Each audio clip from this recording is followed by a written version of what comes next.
ನಮಸ್ತೆ ಸ್ನೇಹಿತರೆ. ಧನುರಾಶಿಯವರಿಗೆ ನವೆಂಬರ್ 2025 ಮಾಸ ಭವಿಷ್ಯ ಹೇಗಿದೆ?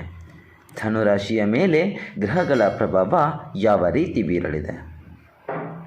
ವ್ಯಾಪಾರ, ಉದ್ಯೋಗ, ಆರೋಗ್ಯ, ಜ್ಞಾನ ಹಾಗೂ ಸಂಬಂಧಗಳಲ್ಲಿ ಏನೆಲ್ಲ ಬದಲಾವಣೆಗಳು ಆಗಲಿವೆ? ಯಾವುದು ಶುಭ, ಯಾವುದು ಅಶುಭ? ಈ ಎಲ್ಲ ವಿಚಾರಗಳ ಬಗ್ಗೆ ಸಂಪೂರ್ಣ ಮಾಹಿತಿ ನಾವಿಂದು ನಿಮಗೆ ನೀಡಲಿಕ್ಕಿದ್ದೇವೆ. ಅದಕ್ಕೂ ಮುನ್ನ ನೀವಿನ್ನೂ ನಮ್ಮ ಚಾನಲ್ಗೆ ಸಬ್ಸ್ಕ್ರೈಬ್ ಆಗಿಲ್ಲ ಅಂದರೆ ಈಗಲೇ ಸಬ್ಸ್ಕ್ರೈಬ್ ಆಗಿ, ಹಾಗೆ ಈ ವಿಡಿಯೋಗೆ ಲೈಕ್ ಮಾಡಿ, ವಿಡಿಯೋನ ಸ್ಕಿಪ್ ಮಾಡದೆ ಕೊನೆವರೆಗೂ ನೋಡಿ. ಧನುರಾಶಿ ನವೆಂಬರ್ 2025 ಮಾಸ ಭವಿಷ್ಯ ಹೇಗಿದೆ ನೋಡಿ. ಈ ತಿಂಗಳಲ್ಲಿ ಧನುರಾಶಿಯವರಿಗೆ ಎಲ್ಲ ವಿಚಾರಗಳಲ್ಲೂ ಆಸಕ್ತಿಯೊಂದಿಗೆ ಮುಂದುವರಿಯಲು ಸೂಕ್ತ ಸಮಯವಾಗಿರುತ್ತದೆ. ಹಾಗೆಯೇ ಎಲ್ಲ ವಿಚಾರಗಳಲ್ಲೂ ಪ್ರತಿಫಲ ಈ ತಿಂಗಳಲ್ಲಿ ಸಿಗುತ್ತದೆ ಎಂಬ ನಿರೀಕ್ಷೆ ಬೇಡ. ಮುಂದುವರಿದ ದಿನಗಳಲ್ಲಿ ನೀವು ಮಾಡಿರುವಂತಹ ಕಾರ್ಯಗಳಿಗೆ ಪ್ರತಿಫಲ ಸಿಗುವಂತಹ ಸಾಧ್ಯತೆ ಇದೆ. ಮುಖ್ಯವಾಗಿ ವೃತ್ತಿ ಮತ್ತು ಉದ್ಯೋಗ ಕ್ಷೇತ್ರಕ್ಕೆ ಬಂದರೆ ಈ ತಿಂಗಳಲ್ಲಿ ಧನುರಾಶಿಯವರಿಗೆ ತಿಂಗಳ ಮೊದಲ ಭಾಗದಲ್ಲೇ ತಡೆಪಟ್ಟಲಿರುವಂತಹ ನಿಮ್ಮ ಕೆಲಸ ಕಾರ್ಯಗಳು ಈ ತಿಂಗಳಲ್ಲಿ ಪೂರ್ಣವಾಗುವಂತಹ ಸಾಧ್ಯತೆ ಇದೆ. ಹಾಗೆ ನಿಮ್ಮ ಕೆಲಸದ ಕ್ಷೇತ್ರದಲ್ಲಿ ನಿಮ್ಮ ಪ್ರತಿಭೆಯನ್ನು ಗುರುತಿಸುವಂತಹ ಅವಕಾಶಗಳು ಸಿಗುವಂತಹ ಸಾಧ್ಯತೆ ಇದೆ. ಆದರೆ ಯಾವುದೇ ನಿರ್ಣಯ ತೆಗೆದುಕೊಳ್ಳುವ ಮೊದಲು ಜಾಗರೂಕತೆಯಿಂದ ಯೋಚಿಸಿ ಮರುಪರಿಶೀಲನೆ ಮಾಡಿ ಯಾವುದೇ ನಿರ್ಧಾರವನ್ನು ತೆಗೆದುಕೊಳ್ಳಿ. ಹಾಗೆ ಉದ್ಯಮ ಬದಲಿಸುವವರು ಅಥವಾ ಸ್ವಉದ್ಯೋಗ ಮಾಡುವವರಿಗೂ ಇದು ಸೂಕ್ತ ಸಮಯವಾಗಿರ್ತದೆ. ಇನ್ನು ಹಣಕಾಸು ಅಥವಾ ಆರ್ಥಿಕ ಸ್ಥಿತಿಗತಿಗೆ ಬಂದರೆ, ಆರ್ಥಿಕ ಸ್ಥಿತಿಗತಿಯಲ್ಲಿ ಈ ರಾಶಿಯವರಿಗೆ ಈ ತಿಂಗಳಲ್ಲಿ ಸ್ಥಿರ ಆದಾಯ ಮತ್ತು ಈ ತಿಂಗಳಲ್ಲಿ ಈ ರಾಶಿಯವರಿಗೆ ಹಿಂದಿನ ಹೂಡಿಕೆಗಳು ಫಲಿಸುವಂತಹ ಸಾಧ್ಯತೆ ಇದೆ. ಉತ್ತಮ ಪ್ರತಿಫಲವನ್ನು ಕಾಣಬಹುದು. ಹಾಗೆಯೇ ಮನೆಯ ಅಥವಾ ಮಕ್ಕಳ ಸಂಬಂಧಿತ ಖರ್ಚುಗಳಲ್ಲಿ ಸ್ವಲ್ಪ ಹೆಚ್ಚಾಗಬಹುದು. ಇದಕ್ಕಾಗಿ ಪೂರ್ವ ತಯಾರಿಯನ್ನು ಮಾಡಿಕೊಳ್ಳುವುದು ಉತ್ತಮವಾಗಿರ್ತದೆ.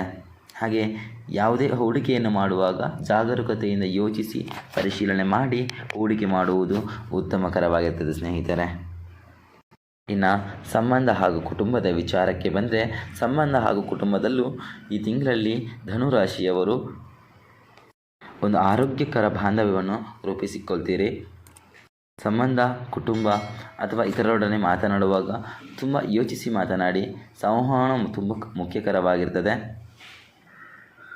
ಮಾತನಾಡುವಾಗ ತೂಕದ ಮಾತುಗಳನ್ನಾಡಿ ತಮ್ಮ ಸ್ನೇಹಿತರು ಅಥವಾ ಸಂಬಂಧಿಕರೊಡನೆ ಮನದಾಳದಿಂದ ನಂಬಿಕೆಯಿಂದ ಸಂಪರ್ಕವನ್ನು ಹೆಚ್ಚು ಮಾಡಿಕೊಳ್ಳುವಂತಹ ಸಾಧ್ಯತೆ ಈ ರಾಶಿಯವರಿಗೆ ನವೆಂಬರ್ ತಿಂಗಳಲ್ಲಿ ಇದೆ.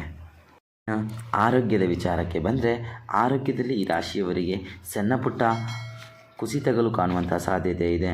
ಇದಕ್ಕಾಗಿ ವಿಶ್ರಾಂತಿ, ಒತ್ತಡ ಹೆಚ್ಚಾಗದಂತೆ ವ್ಯಾಯಾಮ, ಯೋಗ ಹಾಗೆ ಧ್ಯಾನ ಮಾಡುವುದು ಉತ್ತಮಕರವಾಗಿರ್ತದೆ ಸ್ನೇಹಿತರೆ. ಇನ್ನು ವಿದ್ಯಾರ್ಥಿಗಳು ಈ ತಿಂಗಳಲ್ಲಿ ಅಧ್ಯಯನದ ಕಡೆ ಗಮನವನ್ನು ಹರಿಸುವುದು ಉತ್ತಮ. ಹೊಸ ವಿಷಯ ಆರಂಭಿಸುವ ಬದಲು ಹಿಂದಿನ ವಿಷಯಗಳನ್ನು ಮರುಪರಿಶೀಲನೆ ಮಾಡಿಕೊಳ್ಳುವುದು ತುಂಬ ಉತ್ತಮಕರವಾಗಿರ್ತದೆ. ಹಾಗೆ ಪರೀಕ್ಷೆಗಳು ಅಥವಾ ಮಹತ್ವದ ನಿರ್ಧಾರಗಳು ಇರುವುದಾದರೆ ಸ್ವಲ್ಪ ಜಾಸ್ತಿ ಮಟ್ಟಿನ ತಯಾರಿಗಳನ್ನು ಮಾಡಿಕೊಳ್ಳುವುದು ತುಂಬ ಉತ್ತಮಕರವಾಗಿರ್ತದೆ. ಹಾಗೆ ಈ ರಾಶಿಯವರು ಈ ತಿಂಗಳಲ್ಲಿ ವಿಷ್ಣು ದೇವರನ್ನು ಪೂಜಿಸುವುದು ತುಂಬ ಉತ್ತಮಕರವಾಗಿರ್ತದೆ. ಹಾಗೆ ಶುಭವರ್ಧಕ ಫಲವನ್ನು ಕೂಡ ಸಿಗುವಂತಹ ಸಾಧ್ಯತೆ ಇದೆ. ಹಾಗೆ ಆರ್ಥಿಕ ವಿಷಯಗಳಲ್ಲಿ ದೊಡ್ಡ ಹಂತ ಮುನ್ನಡೆಸುವ ಮೊದಲು ಆಳವಾದ ಮಾಹಿತಿ, ನಿರ್ಣಯ ತಾಳ್ಮೆಯಿಂದ ತೆಗೆದುಕೊಳ್ಳಿ. ಒಟ್ಟಾರೆಯಾಗಿ ಹೇಳೋದಾದರೆ ಈ ತಿಂಗಳಲ್ಲಿ ಧನುರಾಶಿಯವರಿಗೆ ಎಲ್ಲ ರೀತಿಯಿಂದಲೂ ಉತ್ತಮ ಫಲ ಸಿಗುವಂತಹ ಸಾಧ್ಯತೆ ಇದೆ ಸ್ನೇಹಿತರೆ. ಹಾಗೇನ ಈ ರಾಶಿಯವರಿಗೆ ಈ ತಿಂಗಳಲ್ಲಿ ಶುಭ ಬಣ್ಣ ಯಾವುದು ಅಂತ ಕೇಳಿದರೆ ಹಳದಿ, ಕಿತ್ತಳೆ, ನೇರಳೆ. ಹಾಗೆಯೇ ಶುಭ ಸಂಖ್ಯೆ ಯಾವುದು ಅಂತ ಕೇಳಿದರೆ 3, 6, 9 ಮತ್ತು 12. ಸ್ನೇಹಿತರೆ, ಇನ್ನು ಹೆಚ್ಚಿನ ವಿಡಿಯೋಗಳಿಗಾಗಿ ನಮ್ಮ ಚಾನಲನ್ನು ಸಬ್ಸ್ಕ್ರೈಬ್ ಮಾಡಿ. ಎಲ್ಲರಿಗೂ ಶುಭವಾಗಲಿ ಸ್ನೇಹಿತರೆ. ಧನ್ಯವಾದಗಳು.